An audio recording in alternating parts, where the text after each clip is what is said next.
This is the Football Radio Show Sunday Six Pack. Hello, welcome to the Sunday Six Pack, where we crack open six of the tastiest stories in the NFL. Dave, not gonna lie, it's a tough day, bro. Brutal, dude. There's a finality to these divisional games. I'm gonna power through though. Hear me? You can do it, man.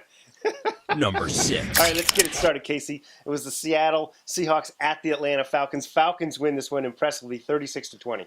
Yeah, man, the game couldn't have started any better for the Seahawks. They come out with a huge drive, 14 plays, 89 yards, ended a Jimmy Graham touchdown. Yeah. And then the Falcons got a long drive too, ended in a Julio touchdown. First quarter was over. Yeah, and it's like, already second quarter here.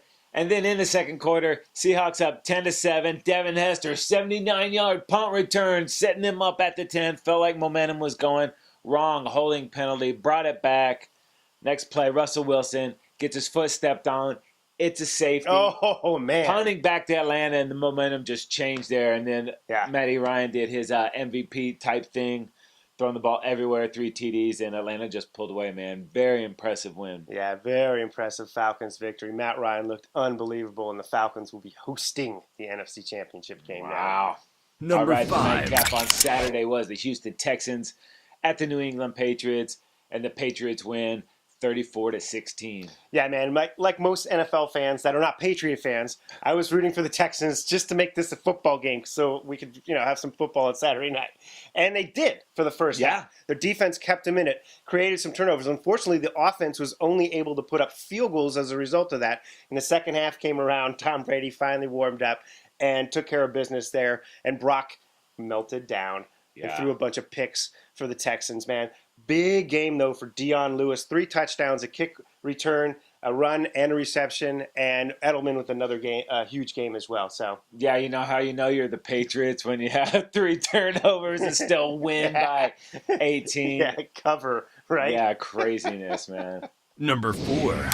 All right, Casey. The season comes to an end as a result for both the Seahawks and the Texans. What's next for the Seahawks? Seahawks still have a lot of pieces in place. They're really injury-plagued all season long. Mm-hmm. Lost Earl Thomas. That defense wasn't the same. They lost Lockett. That was a huge play guy out of the offense and special teams. Russell Wilson hurt most of the year, too. Yep. But Richardson looks like he is a legit weapon for this team moving forward. Got to get some pieces in there and see what happens with some of those injuries. But I think it's still good news for the Seahawks moving forward. Yeah, and for the Texans, dude, obviously that defense is in place. Get J.J. Watt back, get even better on defense. They got to figure out that offense. Obviously, the quarterback position, they thought they solved it with the big money acquisition of Brock Osweiler. Didn't pan out like they wanted. They got to figure out if it's Osweiler, Savage, or somebody else. They got to get better play from the quarterback position, score some points. Yeah, Osweiler, I do a lot of money next year. Too much money. Number 3. All right, hey, up next, it was the Green Bay Packers at the Dallas Cowboys in an awesome football game. The Packers, though, come away with the win 34-31. Yeah, dude, Aaron Rodgers starts right where he left off last week. All of a sudden, it's 21-3. I'm like, oh, man, dude, these guys didn't even show up. But they did battle back. Cowboys made it a game, moving on to the fourth quarter. 15 unanswered points. They're back. Des Bryant, baby, huge day. 2 touchdowns. Got them to 26. Dak runs in the 2. Nice. We're all tied at 28. Just a couple minutes left. 50-plus yarder by Crosby. 50-plus yarder by Bailey. Looks like we're going to OT. Only 32 seconds left. Not enough time for a normal quarterback. 30-20, dude. On a freaking laser. Hits Jared Cook.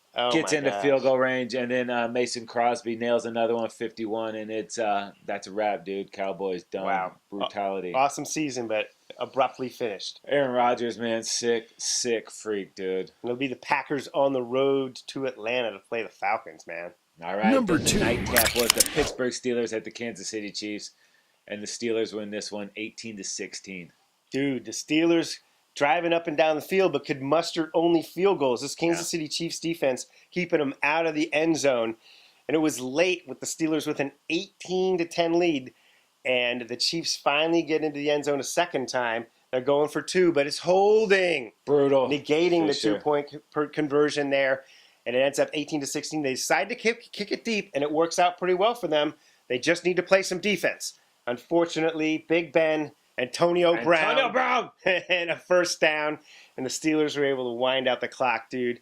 Huge game at Le'Veon Bell, 170 yards. Antonio Brown over 100 yards here, but the hero Unbelievably, the hero, Chris Boswell, the kicker, with a NFL record in the playoffs, 6 field goals, man. Yeah, in the Sunday games, dude, the kicker is coming up huge. Big time, dude. No doubt about Kickers in the playoffs. it.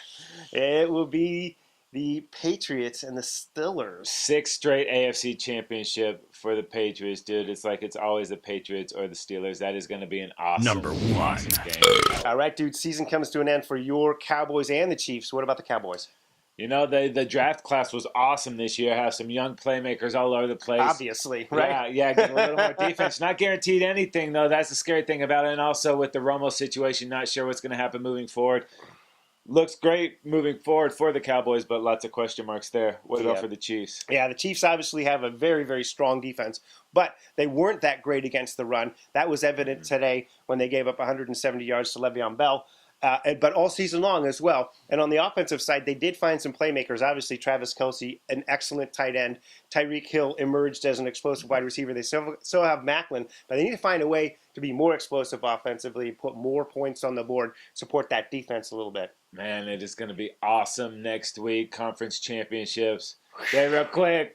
Year ago at this time, there were no teams in L.A. Yep. Now we have 2. Your San Diego Chargers no more, bro. They are the Los Angeles Chargers now, and it's a shock to me, Casey, and a shock to San Diego Charger fans. I feel bad for the San Diego faithful there. Yeah. They don't deserve this. Los Angeles doesn't really want this team at this point in time, so it's sort of a mismatch. Chargers have played some awful football basically over the course of the last handful of seasons. If they put that garbage out on the field, it will not be received very well by this football, this group of fans in Los Angeles, dude. They're going to have to fight for the fans, as they said, in Los Angeles. Yeah, the bonus will be they're going to play down at StubHub as a tiny little soccer arena. It will be cool experience Awesome, to go out dude. there and 30,000 tight. That'll be snug. That will be an awesome, awesome NFL experience. Right on. All right, that is going to do it for this episode of the Sunday Six Pack. Hang out at footballradioshow.com. Classy. Get out of here.